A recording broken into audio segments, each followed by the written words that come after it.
We hear a lot of perspectives on the Mankind podcast. Inclusion of a guest is not an endorsement of their views, and the opinions expressed here do not always represent the mission or values of the Mankind Project USA.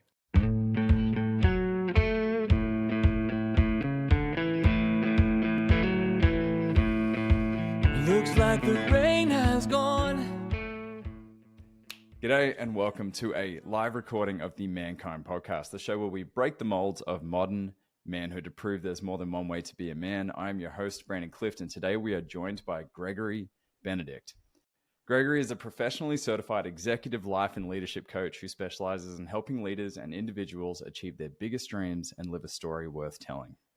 His work with clients is heavily influenced by the top 5 regrets of the dying and focuses on the 3 pillars of fear, love, and fulfillment.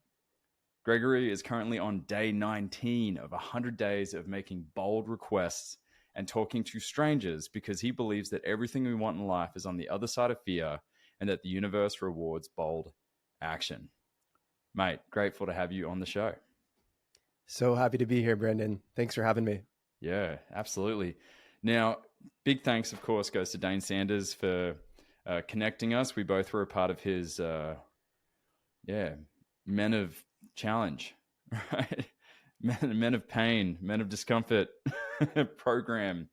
And mate, you smashed it. You did so well. That sparked a friendship in us. And we finally reconnected because I saw on your stories, you were posting yourself going up to strangers on the beach, asking the most obscure, strange questions.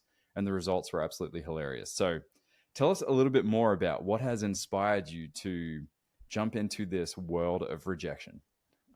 Absolutely. So I would say at a high level, there are 2 things that are driving this 100 days of making bold asks, talking to strangers, getting rejected. And one is personal and one is something that I stumbled across. And to give credit where credit is due, I'll start with the something that I stumbled across. And it is a book called Rejection Proof. It's a book, Rejection Proof by Jia Jiang. And it is all about this man who was approaching 30. He was about to have his first kid, had a cushy mid-level manager job at a marketing firm, and he just felt dead.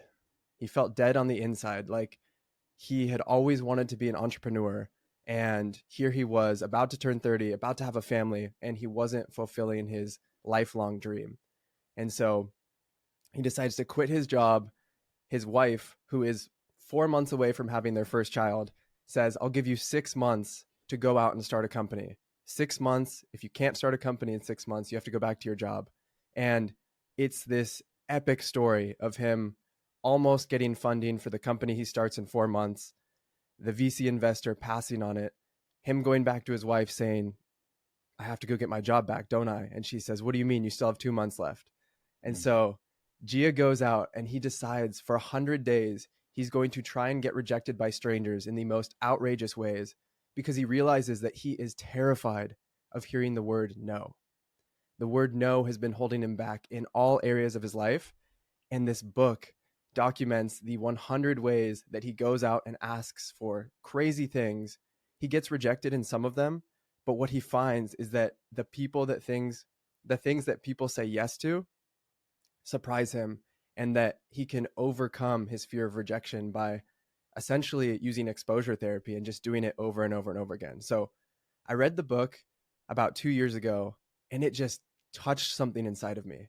It inspired me so much. I had all of this energy, and then, like most people, I didn't do anything with it. I was like, oh, that was a great book. Let me tell my friends about it. And then recently, I revisited it. I felt that same energy, that same spark, and I was like, okay, we've been here before.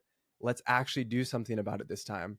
And so I decided to embark on my own 100-day challenge of being bold and talking to strangers. And there's a slight distinction there. It's not just getting rejected for 2 reasons, which actually feeds into the personal side of things, which I was talking about earlier. So I wanted to put a personal twist on it. One, because I don't just want to steal his thing. I'm sure he loves people doing it exactly like him, but I wanted to make it a little more personal for me. And the personal part is that I've always been fascinated by this phrase, fortune favors the bold. Fortune favors the bold has played a huge role in my life because I can't control fortune, what happens to me, but I can control the other part of that phrase, which is the bold. I can control how bold I'm being. And my hypothesis is that the bolder I be in my life, the more fortune increases, the more good things happen to me. And I've been testing this in my personal life for a while, and it seems to hold true. One of the best experiences of my year required about 11 seconds of confidence and led me to the best romantic relationship of my life. And we can get into that story later. But that is the personal side of all of this. The personal side being that I feel like whenever I am bold, whenever I am playful, whenever I am out in the world talking to strangers, having the courage to ask them ridiculous things and just introduce myself, things seem to get so much better for me and also for the people around me. So that is why I am on these 100 days of being bold and talking to strangers. That's freaking cool. I mean, when I'm watching your videos, or just when we were talking about it before this conversation, man, I was puckering up. It it makes me uncomfortable to think about just going up to strangers and just talking to them. And one thing that I found really intriguing the other day when we were talking, I was like, okay, be real with me. What percentage of these experiences are you getting kind of turned down? So what would you say on a percentage scale that you're getting turned down? It's wild, but I'm probably at 80% yes, 20% no. And 80% yes, 20% no. yeah, and when people do say no, I've had a couple no, who are you?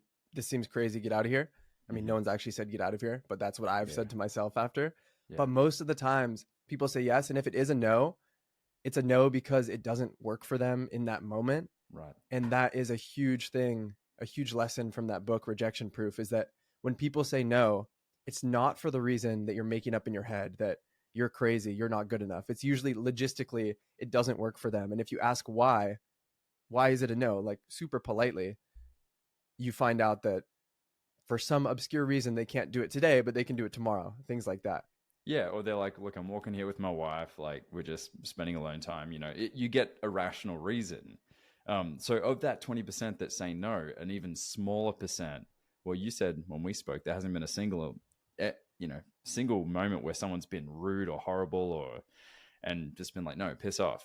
So this is really cool. I want to ask, like, what has been, we can talk about how you found your misses, and I think that's pretty cool. That's really cool. But who's been the most surprising? Like, what was one of the challenges? Give me what was the morning like? What were you thinking in your brain? Are you going, oh, not today. I knew this was coming, but not today. Give us an example of something like that. Yes. I feel like a disclosure warning for anyone who takes this on is that you will experience exactly what you just said, Brandon, of, oh man, not today. Not today. I did it yesterday. I did it the day before. I don't want to do it today. And that's pretty much every day for me right now. Right. I'm realizing that the sooner I do it in the day, the better I feel. It's just that phrase, eat the frog. Do the hard thing in the morning. And I feel so much better for the rest of the day because I've done it, but also because I've had this powerful experience of human connection that boosts me for the rest of the day. And you always feel better when you do the things that you say you're going to do. So the most surprising encounters I've had, and the ones that have been the hardest for me, were some of the first. The one I'm thinking of in particular is I decided that I was going to go walk around my neighborhood, which I do every single day, and knock on someone's door and ask if I can jump in their swimming pool. And not everyone has a swimming pool around here, but I happen to know that this house did because I've seen it. It's in the back. And this one really scared me. But at the same time, it was hilarious. That's usually how I gauge what I'm going to do for the day. I think of a bunch of things, and whichever one makes me pause and laugh out loud because it's so unusual is the one I go with.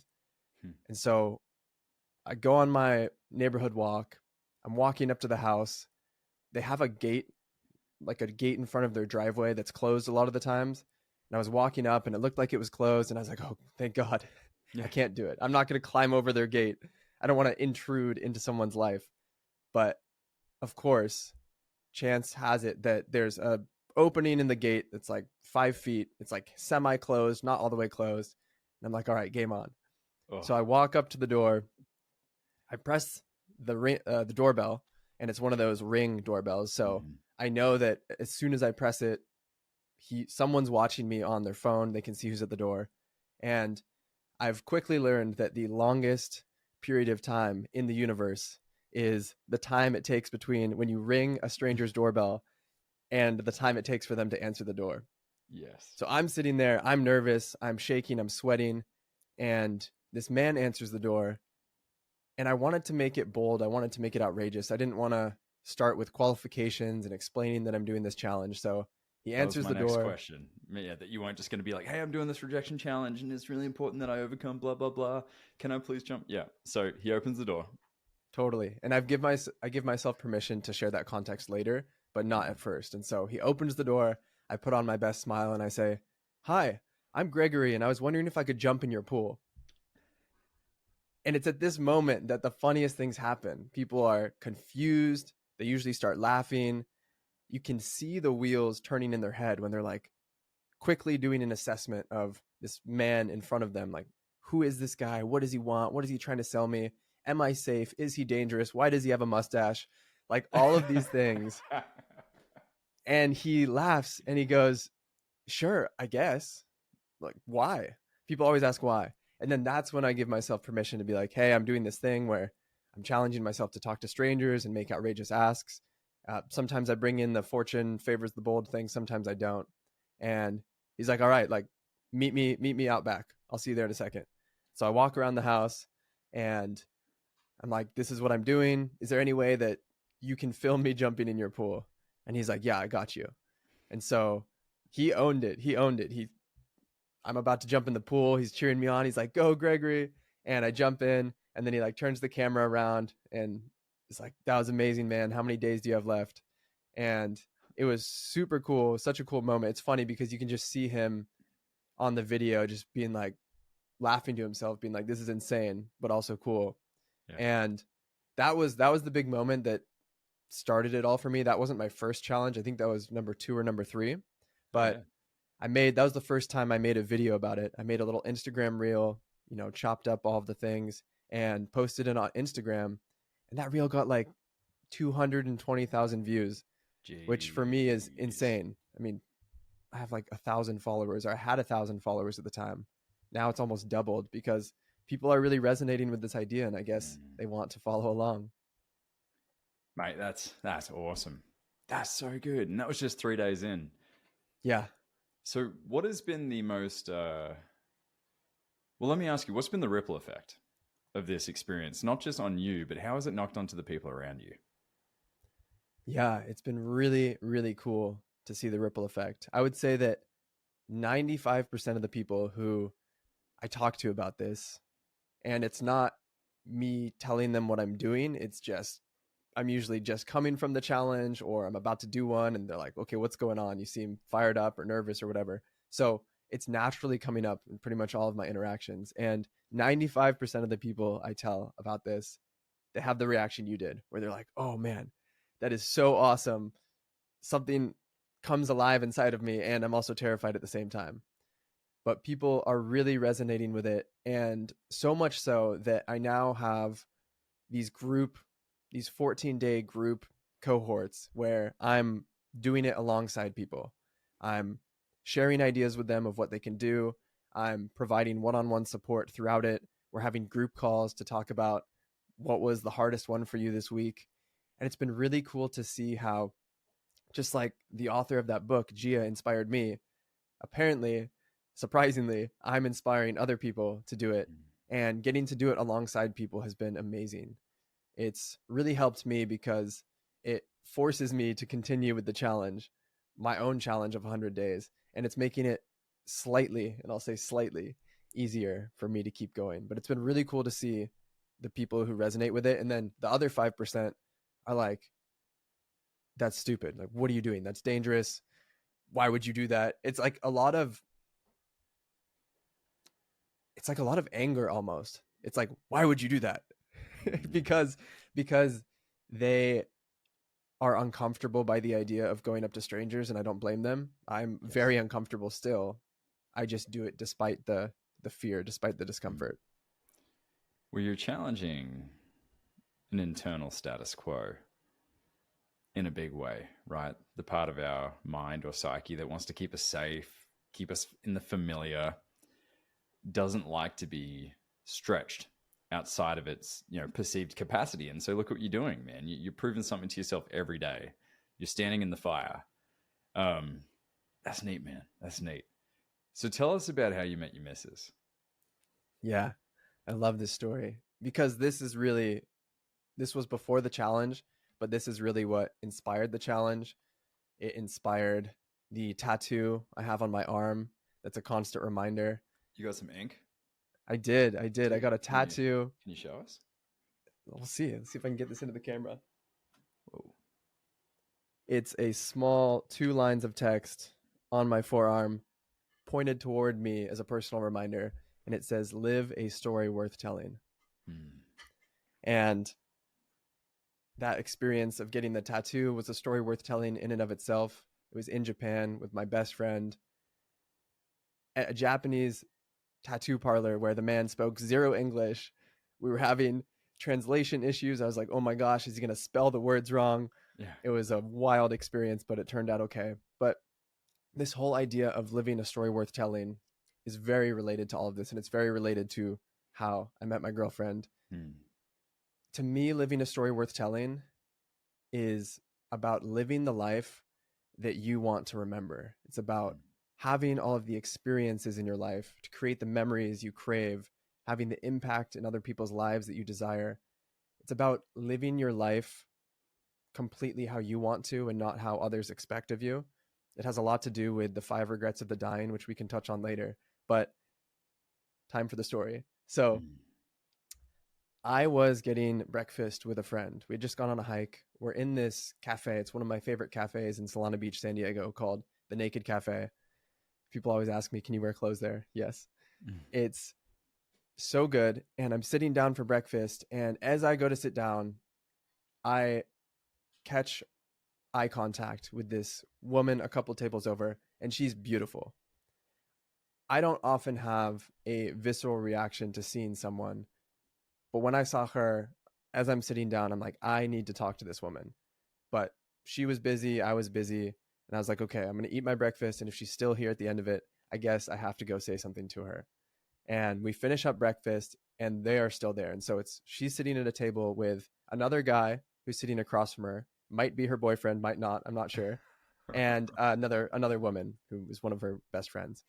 So I finished breakfast, they're still there, and I'm like, okay, I have to do this. And again, this is where the personal reminder comes in. I look down at my arm, it says, live a story worth telling. And I was like, okay, I got to do this. This would be a story worth telling. This is bold. This is fun. This is who I want to be. And I had left my phone in the car, just something I was trying to do more of. So I didn't have my phone. I couldn't walk up and, get her number like that.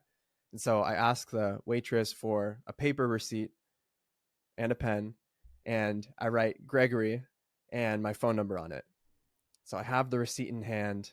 I stand up from my table. My palms are sweaty, and I walk over to the table, which again, that walk was probably 8 steps, but it felt like 2-3 miles to get there. And as I'm walking up, the guy across from her is speaking. And I don't want to be one of those people who just ignores the guy and talks to the girl, especially interrupting him. So I look him in the eyes and I go, hey man, so sorry, but can I interrupt for a moment? And he looks at me and he's like, yeah, go for it.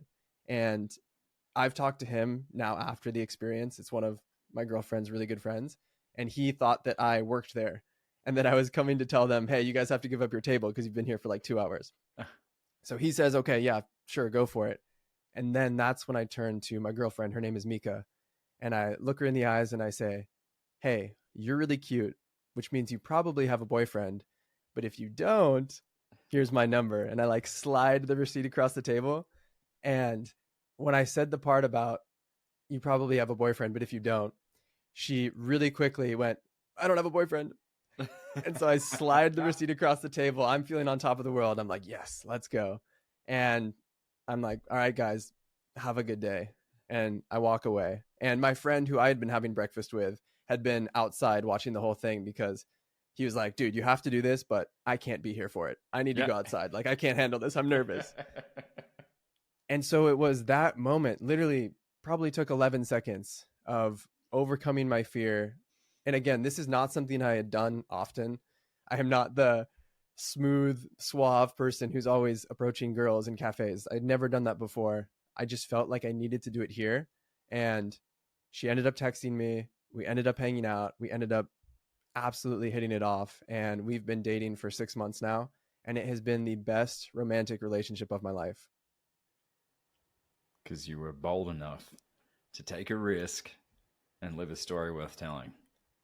Yeah, and I think one piece I'll add to that, another reason why it felt really good and personally fulfilling for me is because I had been on the dating apps for like a month before that. I tried out Hinge and it just felt so inauthentic. It didn't feel like me. And I had been talking smack about dating apps, being like, I don't like these. I don't want to use them. And so that was another thing. It's like, if you're gonna talk the talk, you have to walk the walk. So go out there and meet people organically in the real world. Who knew that it was still possible in 2023 to go out and organically meet people? Right? Wow, mate, you cut from an older cloth, my friend. I'm an old soul. I am an old soul. An old soul. Well, man, look, it's amazing to see you go through this journey. And I love that you're documenting it. And just from what I know of you and how you've been approaching this challenge, you're not broadcasting as if it's like, follow me on this journey so you can eventually become a life coaching client of mine. Or like, I can tell this is truly an inward vision, and any knock-on effects is purely out of your control and out of your intention. It just happens to knock onto others. But really, first and foremost, like, this is becoming a crucible for you. And 19 days in, if you can sum up, and for those listening, we're going to check back in periodically throughout this process. So we should have a cool little rejection, living boldly epoch to be able to provide you in the future. Yeah, 19 days in. How can you sum it up so far? And what is providing you with the most excitement, angst, fear going forward? I think the things it has provided me so far are so many interactions that rekindled my faith in humanity, in strangers. My experience, and again, this is just my experience, has been that strangers are so kind, so amazing. Last night, for example, my ridiculous ask, it was late, it was sunset, I hadn't done anything, so I thought of the most ridiculous thing I could think of. I walk up to this guy at sunset. I was like, hey man, have you ever seen The Lion King? He's like, yeah. I'm like, you know that scene where Simba is like lifted up? Can you lift me up above your head at sunset right now?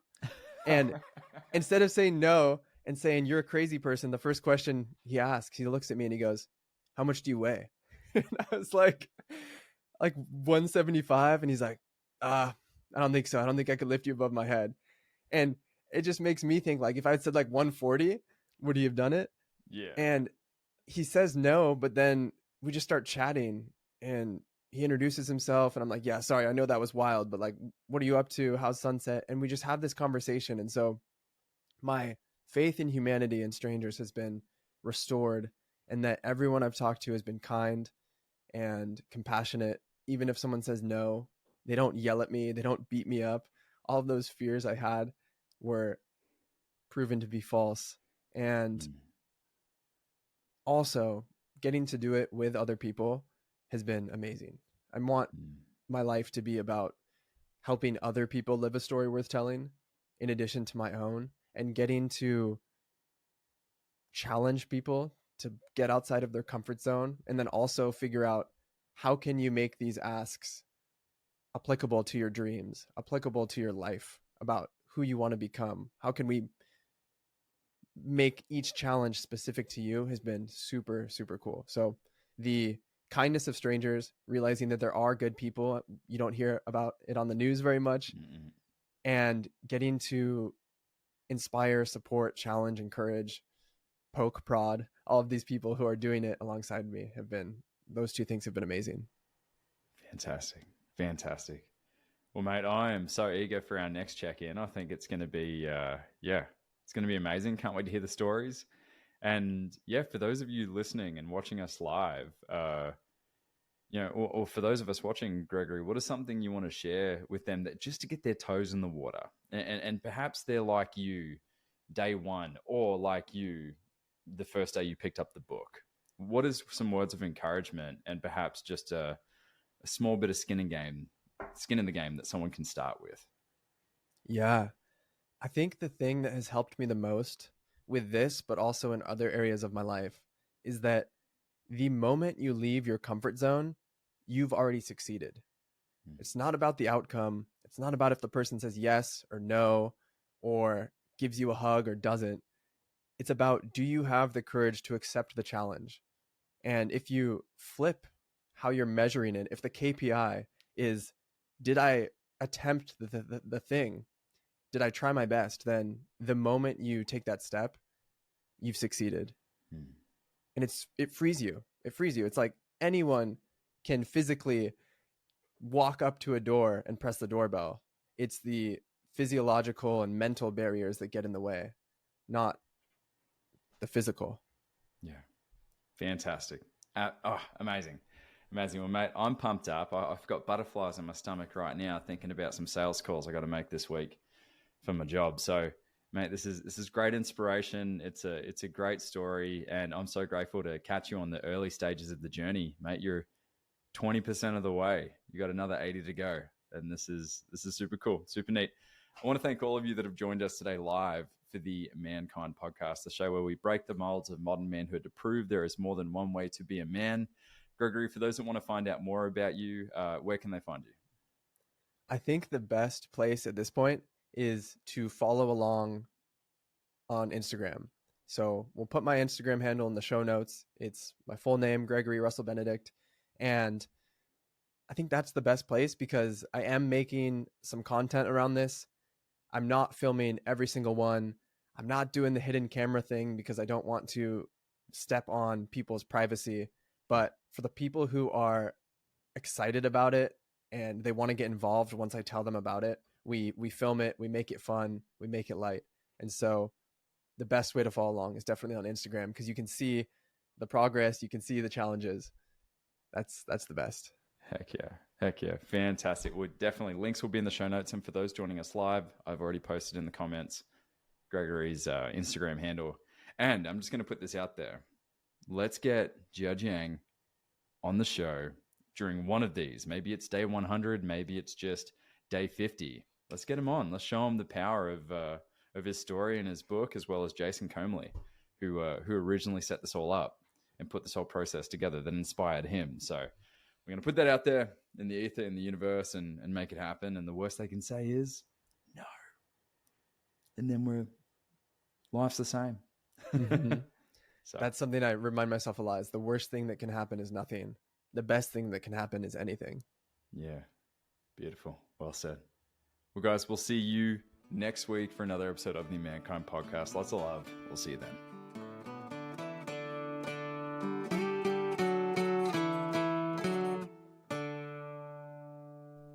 This has been another episode of the Mankind Podcast, produced in association with the Mankind Project USA. We have been your hosts, Boyson Hodgson, and myself, Brandon Clift, and we want to thank our guests for joining us today and imparting their wisdom from their experiences in this amazing journey called life.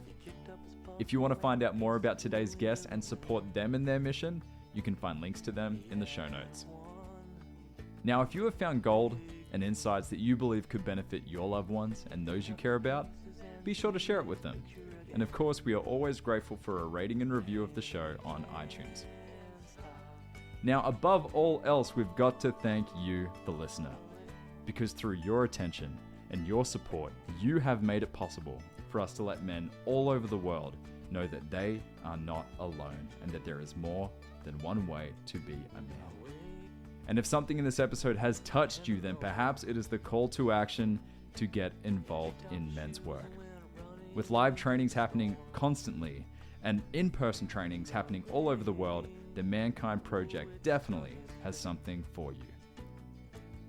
Now, if you've enjoyed the music in this episode and all of our episodes, be sure to check out Jim Donovan and the Sun King Warriors. I have links to them in the show notes. And lastly, just know, what it means to me to be a man is completely different than what it means for you. That is the beauty of this journey. So if you are looking for guidance, support, and community as you begin to unpack and dive deeper into your men's work journey, then you know where to find us. Same place, same time, next week. Lots of love. We'll see you then.